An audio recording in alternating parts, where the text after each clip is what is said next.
Hello, everyone, and welcome to Concordia University's Fourth Space. Thank you for joining us for today's event, The Iron Ring with Hannah Ahmadi Torshizi and Zineb Bamouh. To help situate you, we are streaming to YouTube Live from Fourth Space, which is located on unceded Indigenous lands in Tiohtià:ke, Montreal.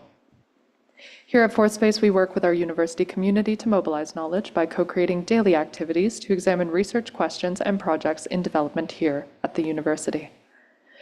Without much delay, it's my pleasure to hand it over to your host for today's episode, VP Marketing for Women in Engineering, Charan Nahar Rahman, and Women in Engineering Ambassador, Amanda Sanderson. Over to you. Thank you. So hello and welcome to the Iron Ring podcast by Women in Engineering, where we invite guests to discuss the world of engineering, diversity and inclusion in this field, and life with an iron ring. Before we get started, I'd like to thank our sponsors for this episode, so Broccolini, Domaco, ABB, and Firik. So thank you so much. I'll introduce our hosts. We have Hannah and Zineb here with us. And before we get started, just tell us a little bit about yourselves.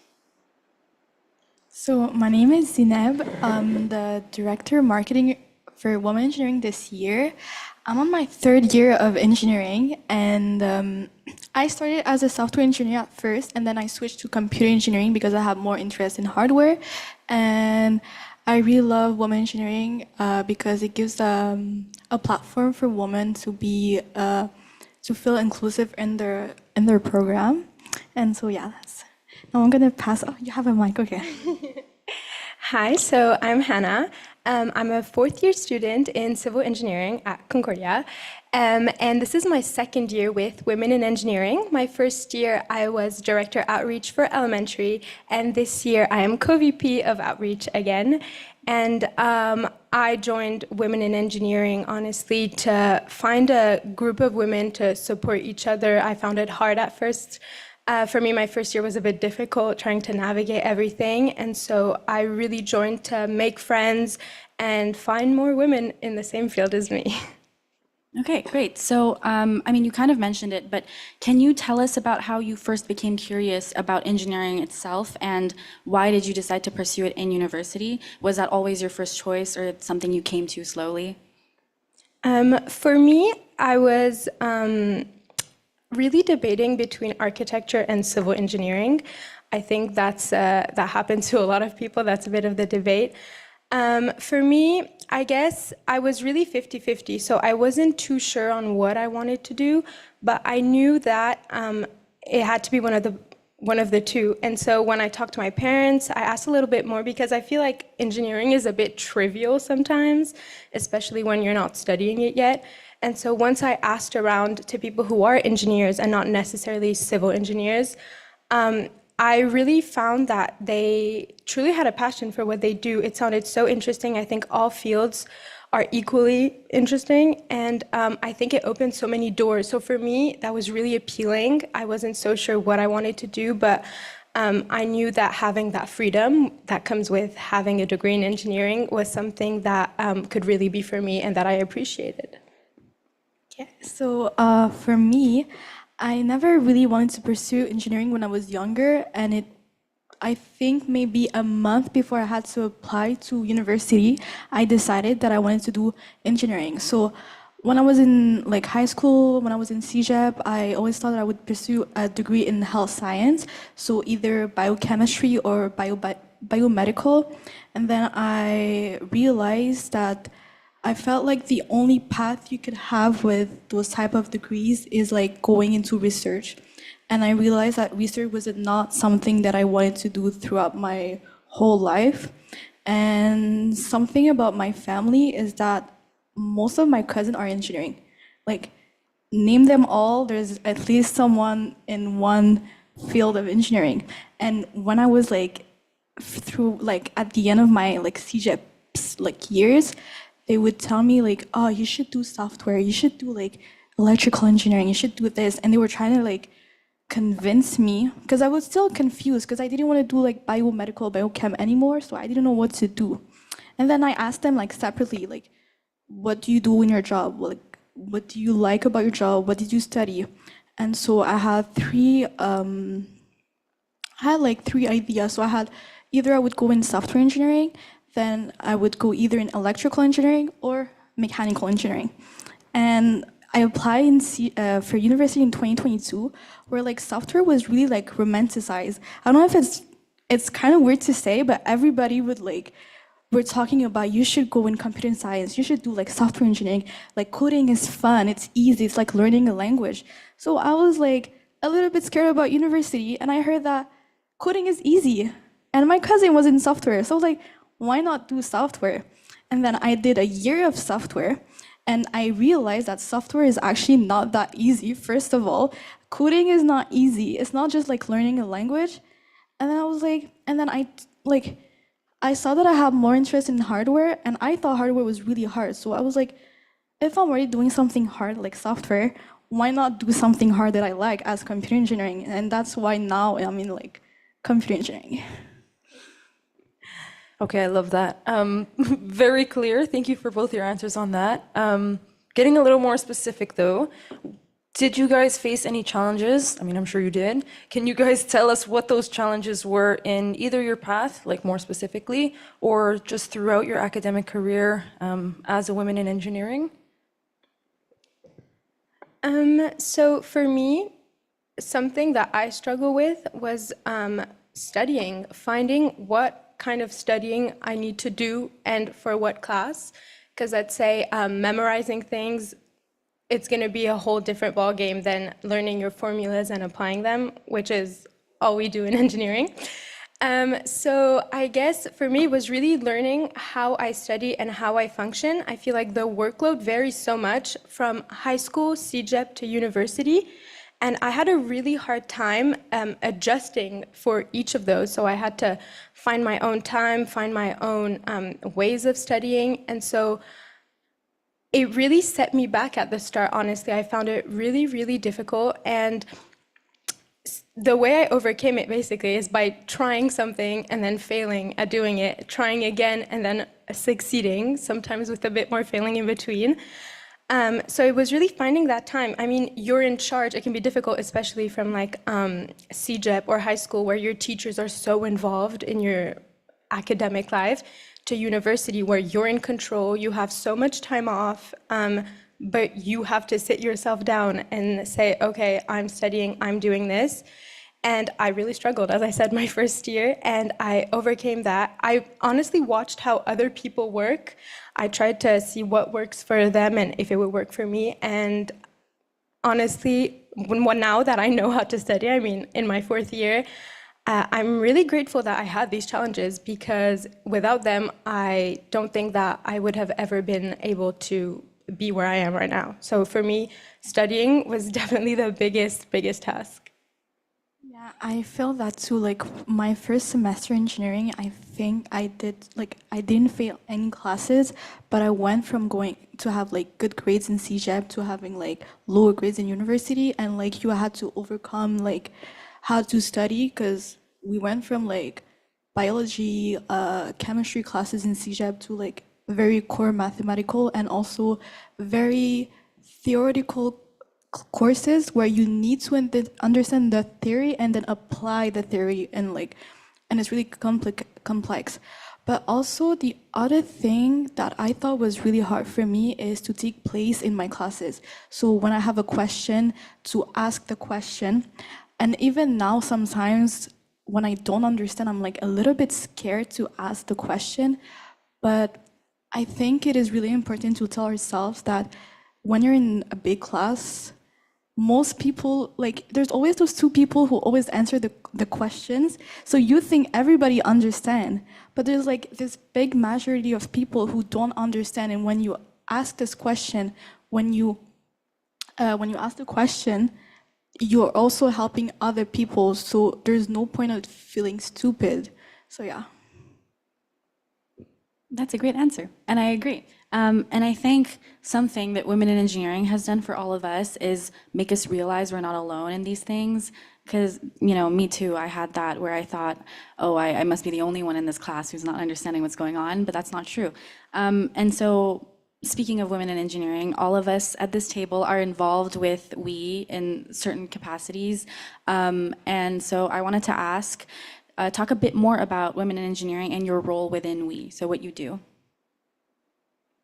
So I'm the director, like marketing, like I said earlier, and what I do is I assist my two VP, which is Sharon for VP marketing and also my VP webmaster. And so when they need help for anything, so for marketing posts or for other stuff, I'm here to help them.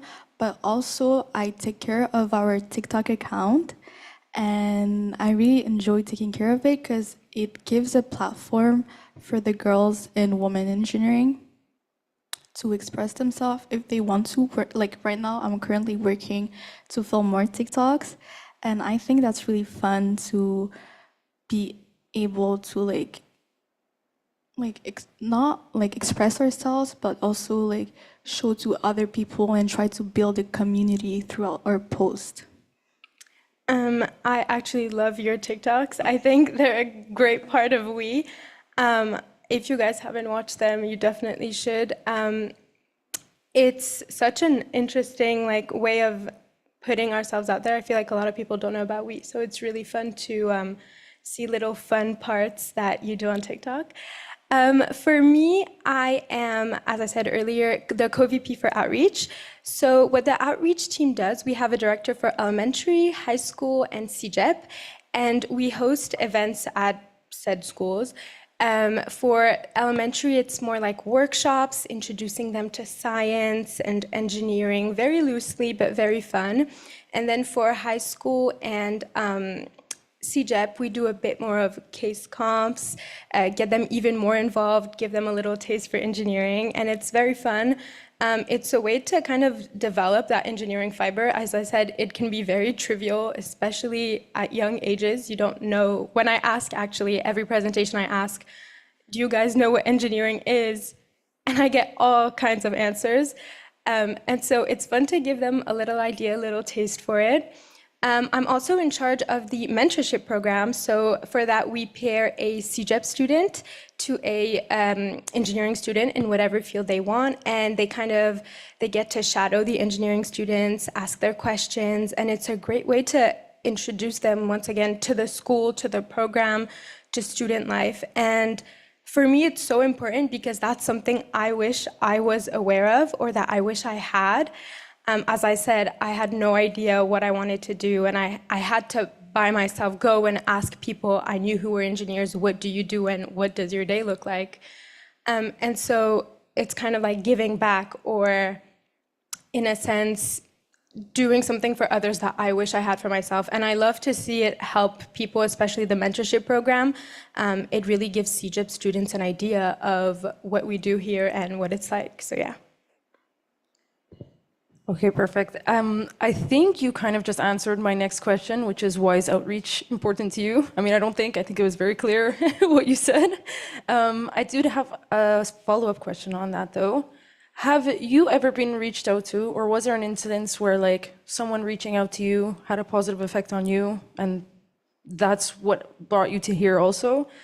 Or also, so that's one question, but also you can answer, I know you said this is your second year, and your first year you started also as director of elementary, so you never did an ambassador, right? So I'd like to know what led you to applying to outreach right away, and then like I said, if anybody did reach out to you and help you in your path.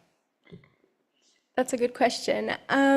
So I am the kind of person who is so scared of reaching out. I'm in every part of my life, I will never do the first step. You have to do the first step towards me, and then I'll open up, and I'll be so open to anything, honestly. So that's kind of what resonated with me. I was too scared to reach out. I had no idea how to do it, and I was way too shy, way too nervous.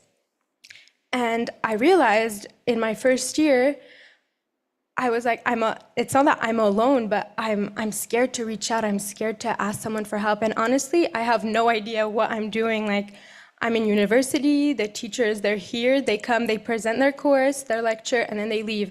And so that's something that I knew I wanted. And how I joined WIE is I was scrolling through the list of societies on the website. And I was like, you know what? I need to be more involved. what can I do? And I found women in engineering, and I was like, oh my God, this is my calling. This is what I need to do. And women in engineering, reached out to me in a way. I feel they showed me the way. I had people who were older than me, who did the same classes as me, that I could ask all my questions to. And for me, that was like almost like a big sister moment. So I had someone to ask all my questions, and it was so good. And so when came the time to say, okay, I want to be a part of Women in Engineering, what should I do? It was a no-brainer for me that it was with the outreach team. And had I known, actually, I wasn't aware that we had an ambassador program, but had I known that we did, I would have definitely joined. I think it's a great way to, get started in women engineering. It's lower commitment, so you have, if you're busy, if you have a really big workload, it's a great way to get involved. And so I would recommend it to anyone. But yeah, for me, it was all about reaching out, and so it made sense that I ended up in outreach. So for Zineb, I have a question about the work that you do. You're saying you work on, the TikToks and also helping us with all our social media efforts. And it's also an important part of outreach, I feel, is reaching out digitally. And something that you do that is very special is that you work on the WIE Wonder Woman initiative, where we feature a woman in engineering and kind of like her success story, her career, what she did to get there, to inspire people who follow us and might be considering engineering or is in engineering right now. So for that, I wanted to ask you, how can we use storytelling on social media to highlight the success stories of women in engineering and inspire the next generation? Well, first of all, I love, like, when I say I genuinely love doing the We Wonder Woman like post, because I get to learn about a new woman that inspire like all of the engineering fields, and not only engineering fields, also like science field. And I think for me, first of all, it's so inspiring and I love to do it. But also what I like about it is that something that I never knew before is that there's way more women that were helpful for like more research and more they did more invention than we think. And I like the We Wonder Woman because it breaks bias and it helps also motivate other women. When you read that, you feel more motivated to like go in engineering, and like you'll feel more like, for me, that's what it does. Like when I learn about them, I just want to like learn more and like do more research, and like I kind of want to relate to them, if like especially when it's like in my field, I really want to relate to them. And when we post those women engineering, I really hope that other women are relating to those women, and I really wanted to see that. I hope that someone who would read those posts would feel inspired to make more innovation and like make us like more like advanced in technology. Okay, I really like that answer. I feel like research is just as important as industry. Like just because it's happening in industry, like a lot of research has had to go into that. So we have to shine a light on the people that put that work. Even though we all didn't necessarily want to do research, like you two, it's still extremely important, so I agree. But actually kind of touching on what you just said, for both of you, what have been your experience, how do you stay motivated working in spaces that are often exclusive to women? And like, yeah, what have been your experiences with that, like in a male-dominated field, I should say? Like, what are my motivations, or like what have been your experiences, and how have you stayed motivated, I guess? Well, honestly, it's 50-50. So I had good experience working with men, but I also have like some other bad experience, because I feel like sometimes I don't know how to say, but I feel like I have to put more effort to be on the same level as a man. So let's say I make a mistake, it feels like it's worse than if another made the same mistakes. And sometimes I feel like people like underestimate us because I'll always remember on my first semester I took my first coding class and we had labs. And the way those labs work is that you come to the lab, you don't know anything. It's like an exam basically, and you have an hour to write a code. They give you the instruction, you have an hour to write the code, and then you have to output, and it has to be perfectly output because you either get 0 or 100. There's no in betweens. So first, it's really stressful, and I'm not someone who's really good at like it's not something that comes to me naturally. And I remember I used to practice a lot before the labs because you don't have access to anything. You don't have access to your computer. It's on the computer like of the school. You don't even have access to internet, like they block everything. You don't have access to anything. So I would practice a lot, and by practicing, I would be one of the first to leave the class. And often I was one of the first. And when it came to the middle of the semester, I remember the TA like came behind me. And while I was working on my code, he was watching me. But he wouldn't do that to anyone else. And the TA was a male. But that's just a detail. And then at the end, like it was it was more at the middle to the end of like when I was coding, and I finished, I closed my computer, everything works. And then when I get up, he's like, how do you code this fast? Like, are you like cheating? And I was like, first I was so flabbergasted because he's like, why are you always the first one leaving? And I didn't understand the question. Like, honestly, when I was going back home, I was so frustrated. Like, I wanted to send him an email to tell him that was, like, out of pocket. But I decided not to. And that's why I say it's 50-50. There's some men who's nice. There's other men that, like, underestimate you.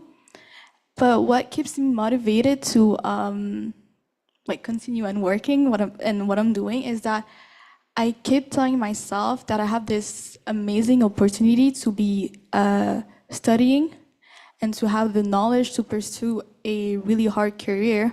And also in my family, I am the first generation where all my cousins had access to education, and I don't want to lose this opportunity.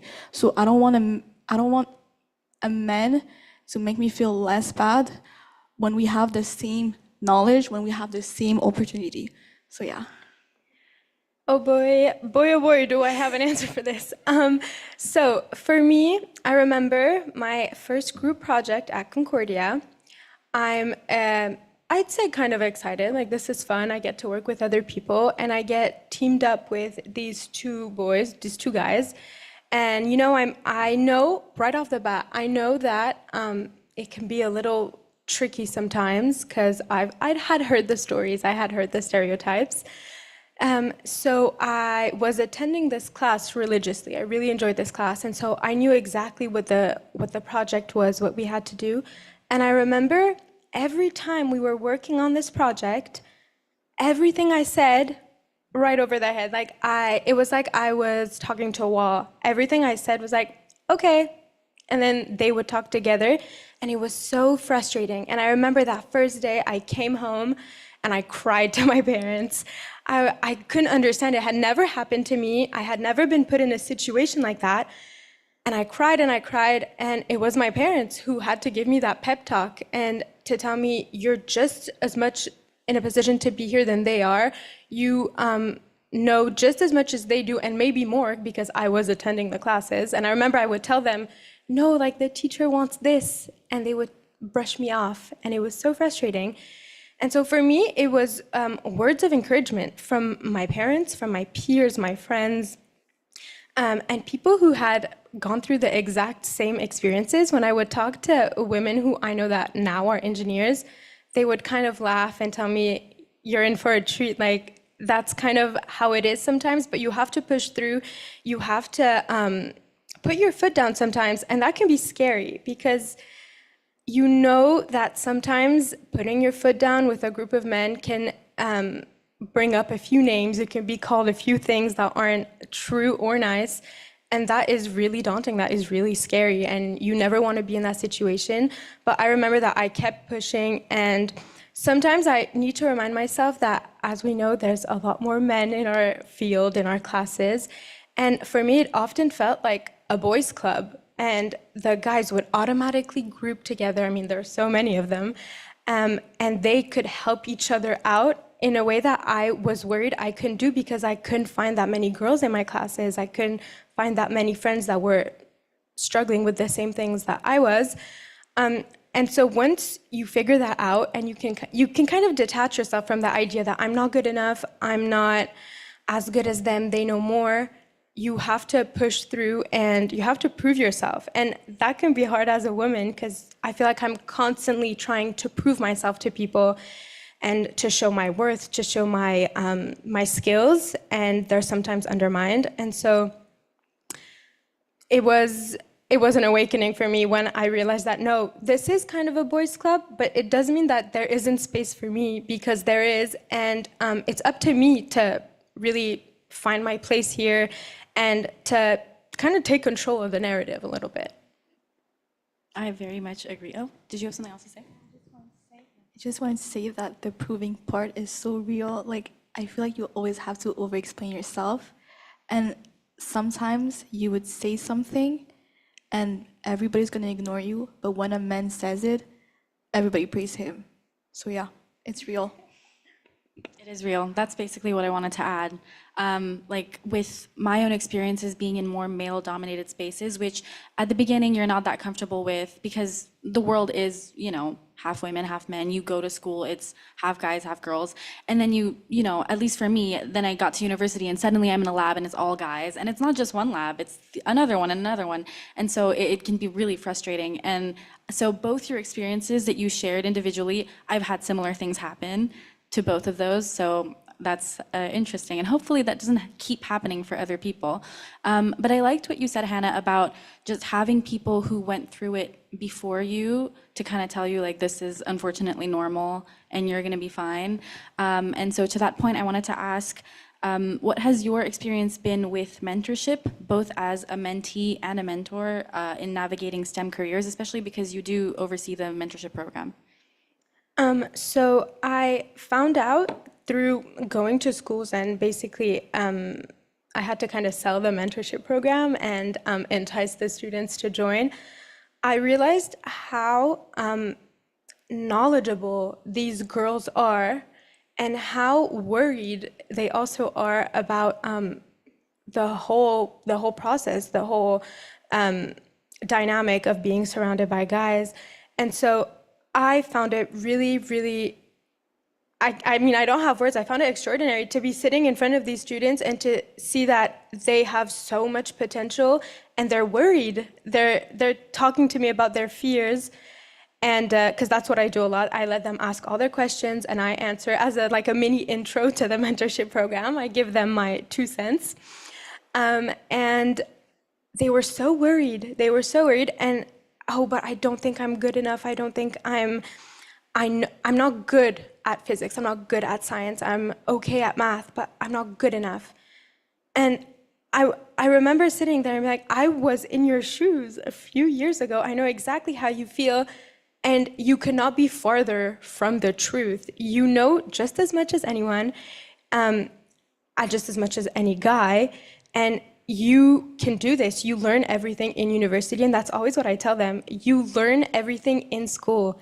People go into coding not knowing how to code. You learn in university, and it's really, really scary. And so I think the mentorship program, especially since we offer it for women, for young students, is so important to show young girls, we can do this and you can do it too, and this is how I do it and this is what it's gonna look like, and you can do it my way, you can do it your way, and there's endless possibilities and you are strong enough. So for me, that's a message that I wanted to receive and that I did receive in a way when I said talking to now engineers.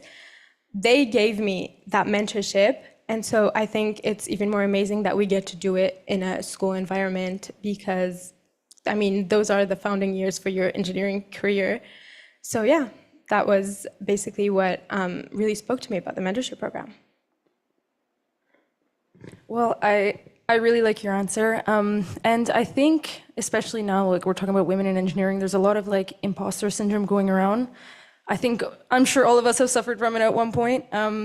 or we will soon. And I think having the mentorship program, not only yours, but like all the other ones that are being created, is a good way to like combat the development of imposter syndrome. Like you said, the girls, they're in like cégep or high school and they're saying, I can't do this.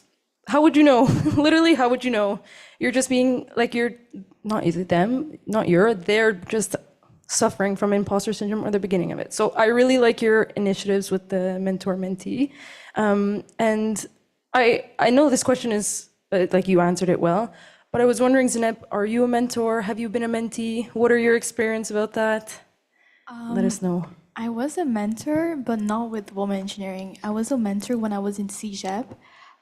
Basically, it was with the comme Sciences de la Nature program when you're in CEGEP. And when I was on my last semester, because my last semester started in fall. So when there was like new students, I had a mentee. And throughout the semester, I would help her to like integrate herself in CEGEP. But most importantly, she needed help also with, I think with her self-esteem. So she would ask me a lot of questions, like she would always worried about the exams and about like, is she gonna get a good R score? Is she gonna get like a good grade? And she didn't think she was good enough. But I had to remind her that at the end of the day, I think your R score doesn't matter, your grade doesn't matter. What matters is how you feel about yourself when you're studying. Because you could get the best grade ever, but if you're never satisfied about it, you'll never like feel accomplished in your life and your studies.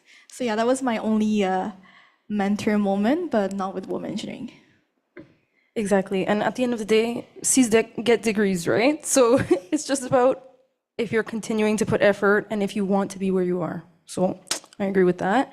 And then kind of related to, I know you were kind of touching on this before, if, this is for both of you though, if you had to pitch your career, and actually I want specific answers for civil and for computer.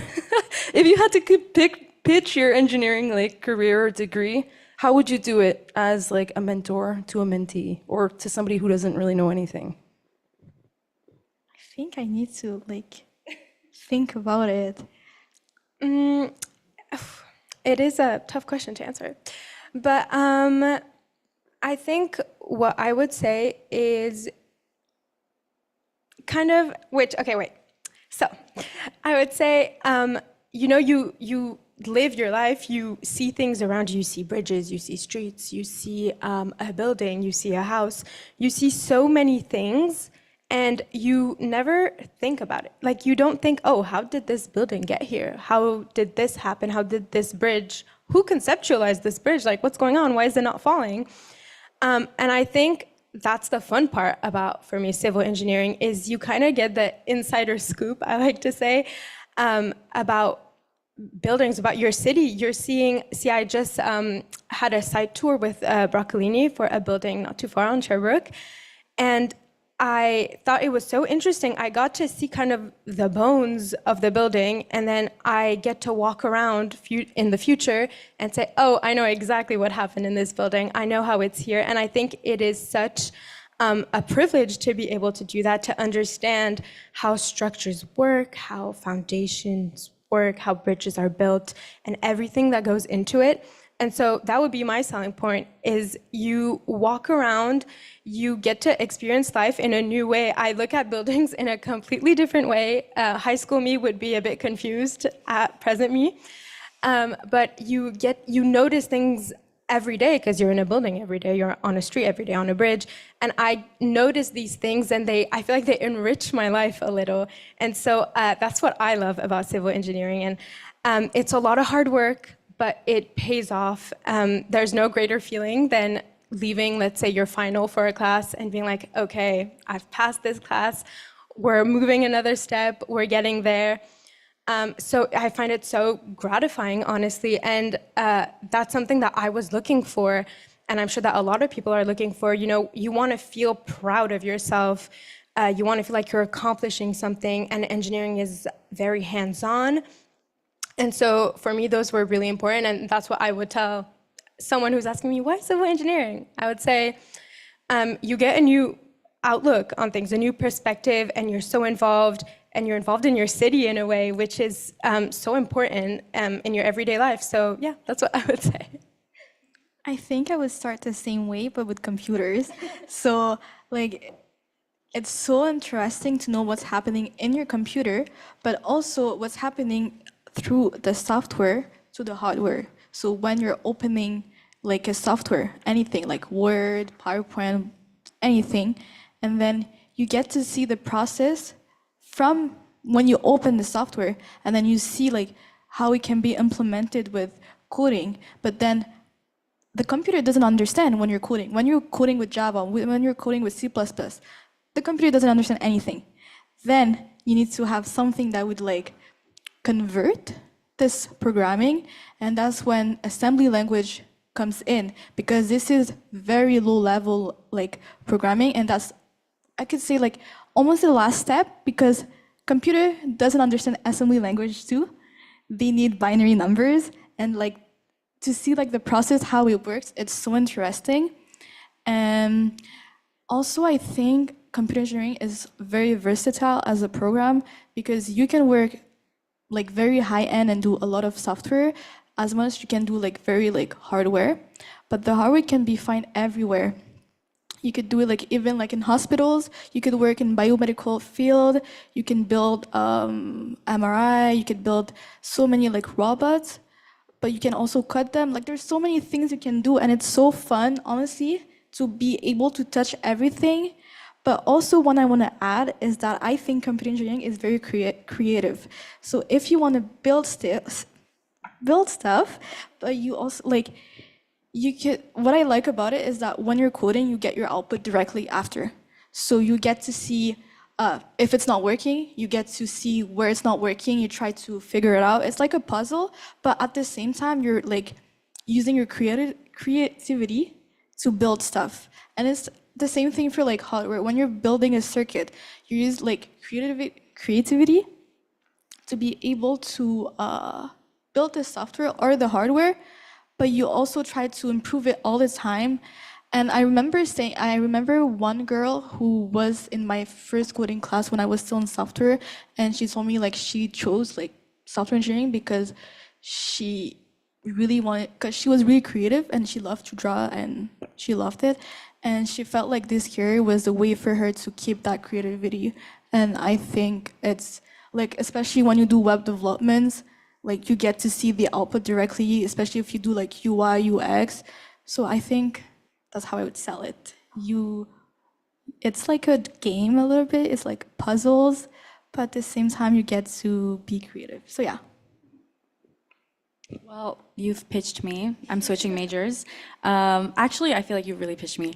But yeah, I agree with both. I think for engineering in general, as well as in your specific fields, I think what Hannah said about engineering being so fundamental to society, it's really true in any kind of engineering you choose. And then what Zineb said about engineering being a very creative field, also very true. So for anyone watching, I think if your metric for success is how much you can help society, you can't go wrong with engineering, because any kind of engineering you choose, whether it's civil, building, or computer, you're helping society and like building up the bones.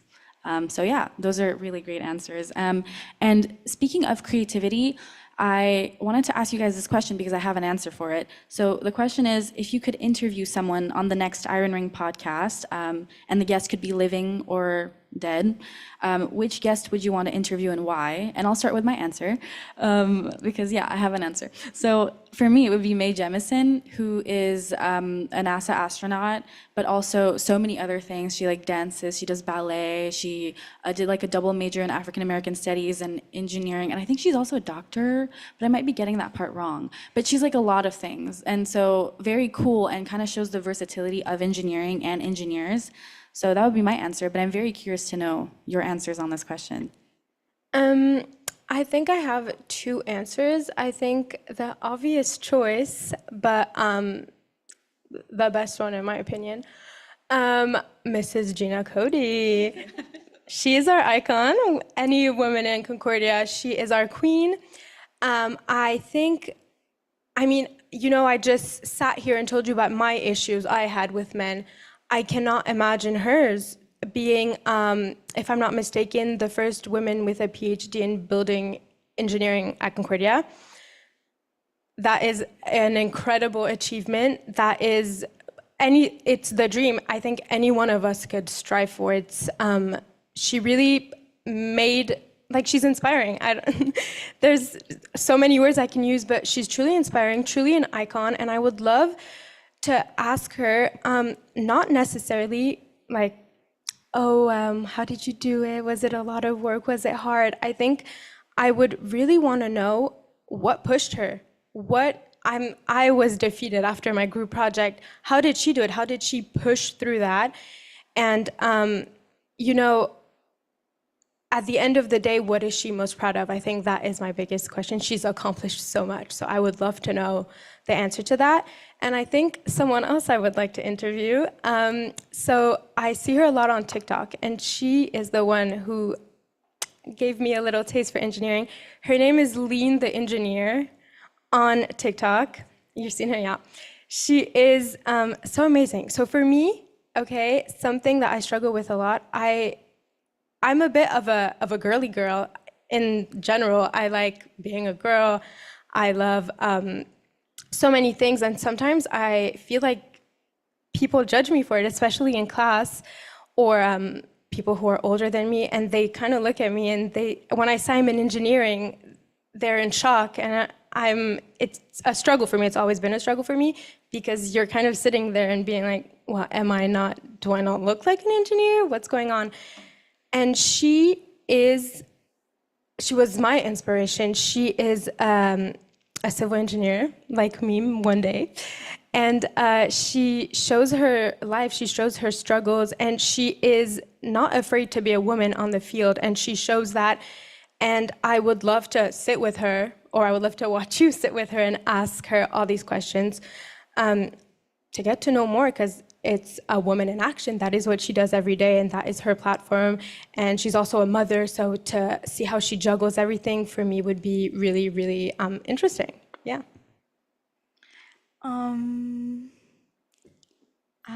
Honestly, I never thought about that question, but I think I would interview anyone who was a pioneer of engineering in the 19th century, because, like you said, she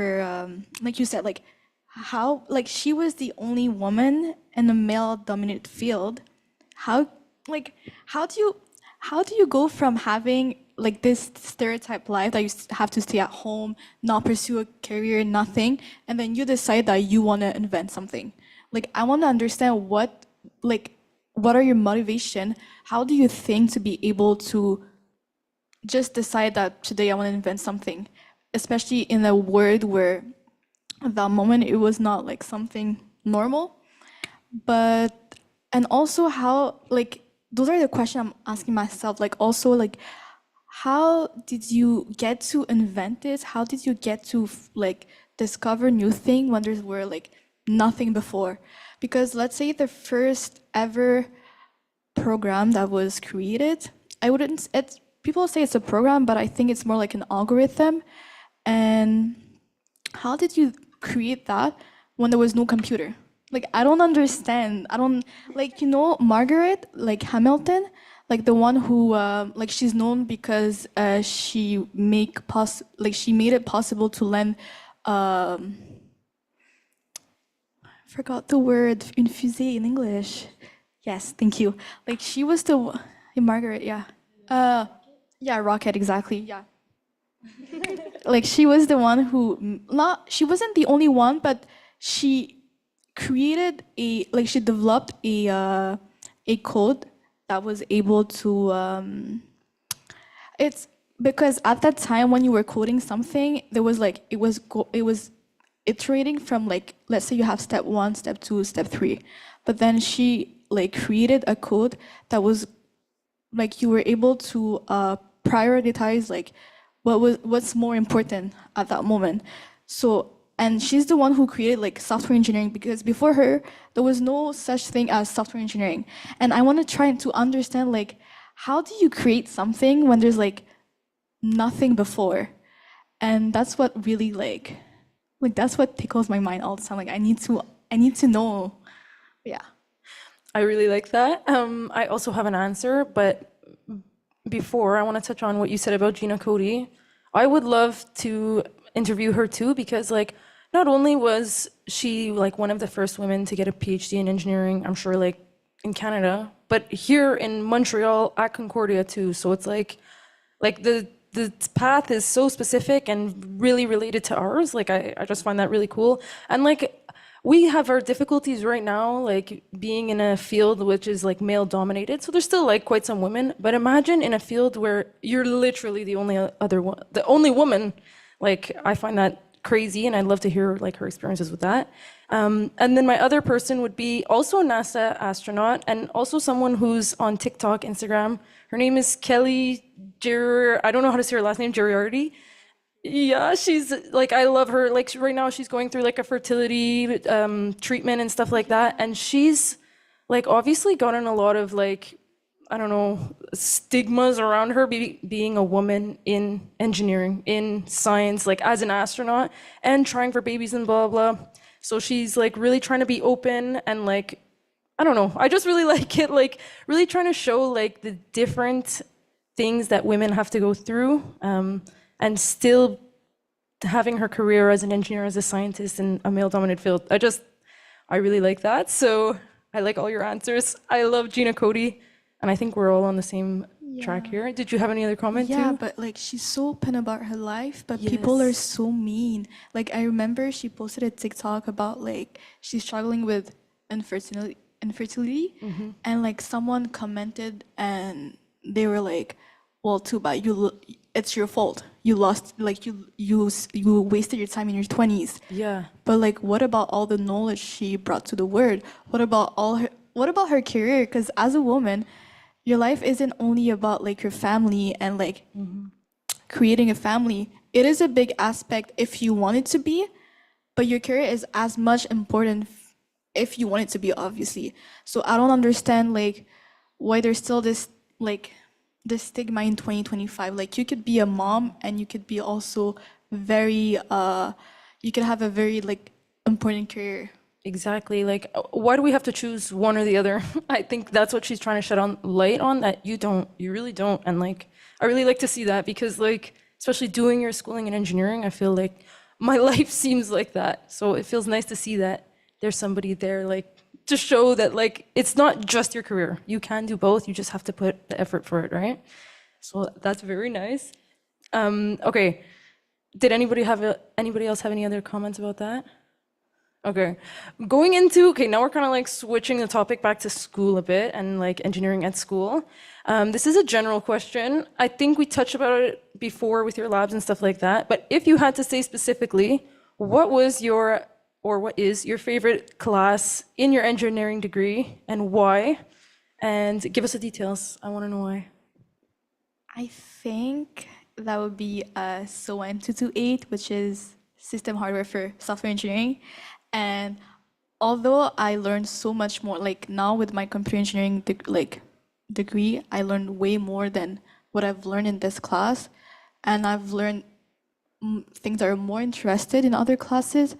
But this is the class that made me switch. So it has like a big part in my heart. Like I genuinely had so much fun. Like I know this class. First, I was so scared to take that class. First of all, we need to talk about it. Because SOEN 228 is your first 4-credit class in software engineering. And everybody is scared of that class. Everybody, like, you hear everybody talk about that class. Everybody's like, oh my God, I hate this class. This class is so hard. The labs are so heavy. Because the labs are heavy.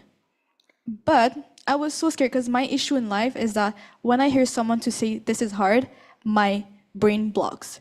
And I remember I took that class in my first semester, which was winter 2023, and I heard all the comments, and I was taking 4 other classes, and I was like, no, I can't do it. Everybody says it's hard. Why?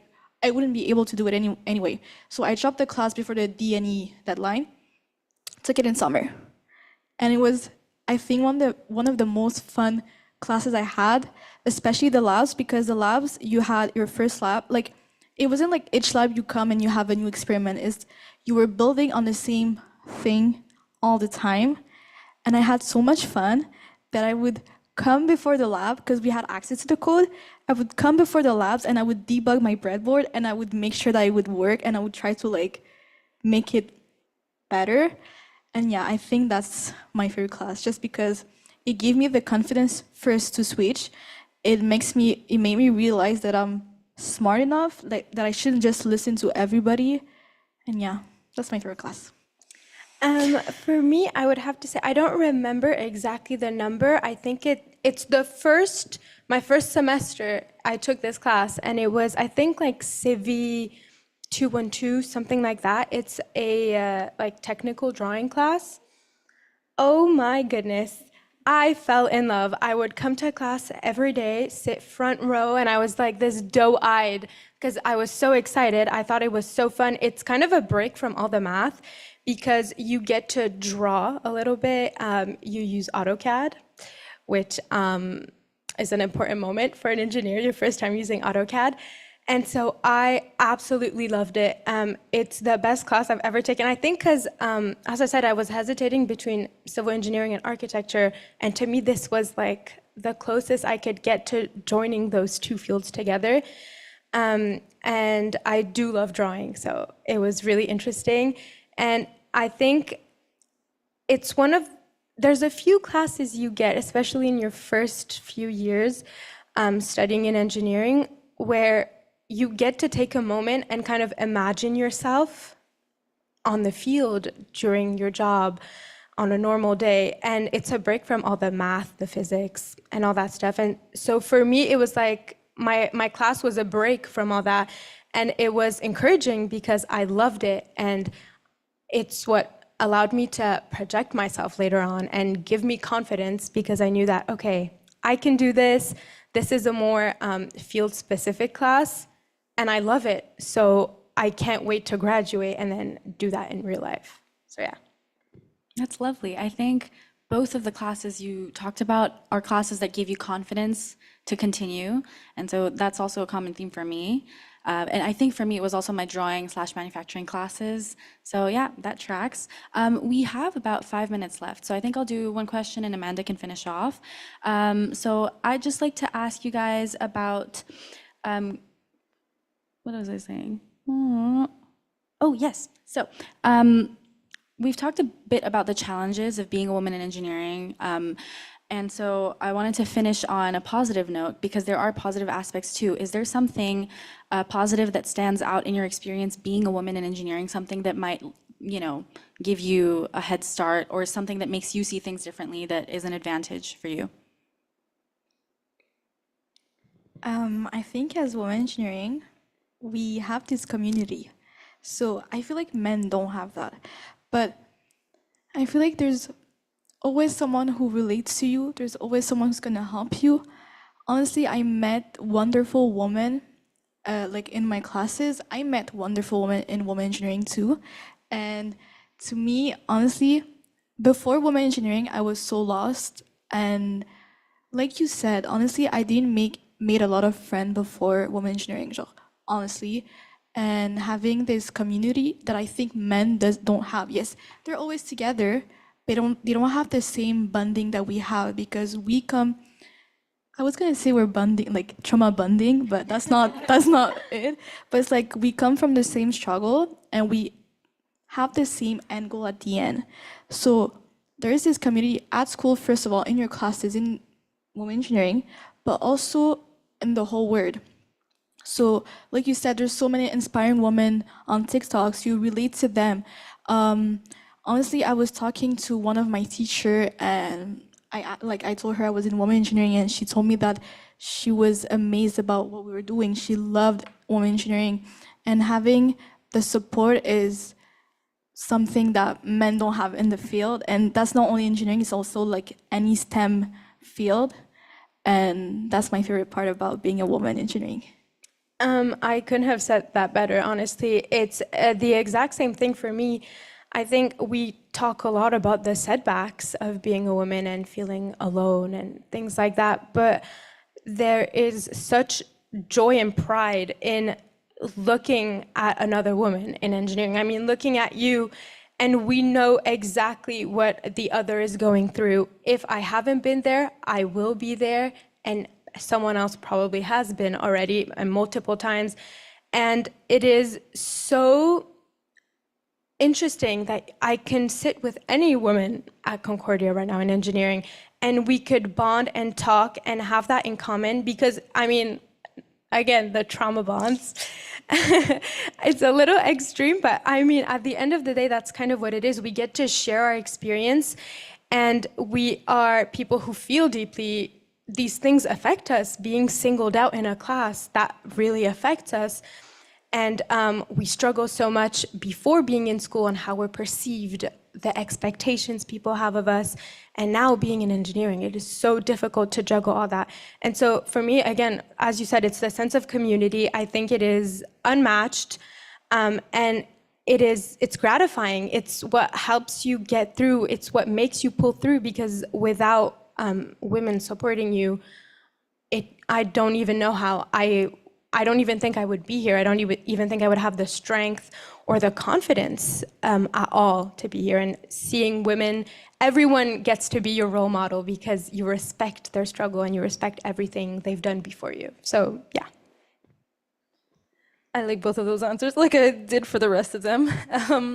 I agree. Like, I feel like I'm very competitive with school and stuff like that. But when it's like another woman that I'm competitive with, like that is in my class, I want us both to beat the guy type thing. Like, I don't want to beat her. I want us both to beat the guys. So it's like, I understand it's like nice to have, I don't know, just your community. Like, you're all in this together. It's not just me who wants to be the best. I want the women, like, I don't know, to make a stand. There's like a minute left. We have a couple rapid fire questions. I don't know if you guys want to answer about your study habits. Okay, so about your study habits, are you early bird or night owl? Early bird. Early bird, 100%. Okey-doke. Study buddy or study alone? Most of the time alone, but I enjoy being with someone. I would say alone, but if my buddy can be quiet and do their work with me, then 100%, or else I will be distracted. I agree with that one. Digital notes or notebook? Both. Okay. Digital for problems, and notes for like when you really want to grasp, like you need to feel the pencil on the paper, when you need to understand like the theory. I would say 100% paper, but I don't have an iPad yet, so that could change. Me too. Music or no music? This is the last one. No music. No music if I'm doing math or physics, but if I'm writing a report or anything that's writing, definitely music. Okay, very nice. Okay, so that's it for the rapid fire questions and also for this episode, actually. So thank you guys. Thank you, Zineb and Hannah, for being here with us today. I loved all your answers to your questions, and thank you, Sharon, for hosting this. Amazing. For everybody else, thank you for being here, and we hope that you could tune in for future episodes, which can be found on the Fourth Space YouTube channel. Thank you. Thank you. Thank you, everyone. Thank you for coming into Fourth Space and for activating this wonderful conversation. We're going to be closing up the Zoom and the live stream, but just a quick reminder that this conversation is already available on our YouTube channel if you'd like to revisit or share it. So please join us again. Have a wonderful weekend, everyone. See you soon.